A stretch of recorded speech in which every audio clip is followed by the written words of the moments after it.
ભાઈ તમારો પ્રશ્ન જણાવો. વાતાવરણમાં તો ઘણા બધા વાયુ છે સર, પણ આપણને જરૂરી એવો ઓક્સિજન જ આપણે કઈ રીતે લઈ શકીએ? સરસ મજાનો મેં જોરદાર પ્રશ્ન કર્યો કે વાતાવરણની અંદર તો ઓક્સિજન છે, નાઇટ્રોજન છે, ઘણા બધા વાયુઓ છે, પરંતુ એમાંથી આપણું શરીર જે આપણા શરીર માટે જરૂરી છે એવો ઓક્સિજન આપણે કઈ રીતે લઈએ છીએ, સૌથી મહત્વનો પ્રશ્ન છે.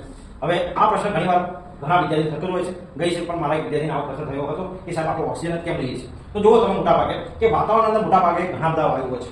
એ વાયુઓ જે છે એ નાક દ્વારા અથવા તો મોં દ્વારા શરીરના અંદર ફેફસા સુધી જાય છે. ફેફસાની અંદર એક રચના આવેલી છે જેનું નામ છે વાયુકોષ. અહીંયા દ્રાક્ષના ઝુમખાની તમને રચના જોવા મળે છે. ત્યાં સુધી તો બધા વાયુઓ જાય છે, માત્ર ઓક્સિજન નહીં પણ એની સાથે નાઇટ્રોજન કે બીજા પણ વાયુઓ જાય છે. પણ બને છે એવું કે વાયુકોષથી જ ઓક્સિજનને ગ્રહણ કરવામાં આવે છે. હવે તમે એક શબ્દ સાંભળ્યો છે હિમોગ્લોબિન. તો કે બ્લડના અંદર શું આવેલું છે ભાઈ? હિમોગ્લોબિન. આ હિમોગ્લોબિન એક એવું વસ્તુ છે જે ઓક્સિજનને શરીરના જુદા જુદા અંગો તરફ લઈ જાય છે. અને આ હિમોગ્લોબિનના અંદર આયર્ન રહેલો છે. શું રહેલું છે? આયર્ન. Fe+2 આયર્ન રહેલો છે. આ આયર્ન જે છે એ આટલા સુધી આવેલા તમામ વાયુમાંથી પેલો ઓક્સિજન છે એને શું કરે છે? ખેંચી લે છે. કારણ કે આયર્ન જે છે એ પોઝિટિવ ચાર્જ ધરાવે છે. એ દરમિયાન જે ઓક્સિજન છે એ નેગેટિવ ચાર્જમાં આવી જશે.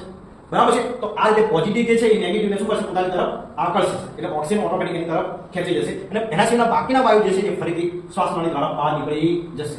અને પેલું ઓક્સિજન છે એ બુદ્ધિના અંદર શું કરશે? ભળી જશે. તો આ રીતે આપણે ઓક્સિજનને ગ્રહણ કરીએ છીએ. એના સિવાયના બાકીના વાયુ જે છે એને આપણે બહાર મુક્ત કરી દઈએ છીએ. સરસ મજાનો પ્રશ્ન હતો.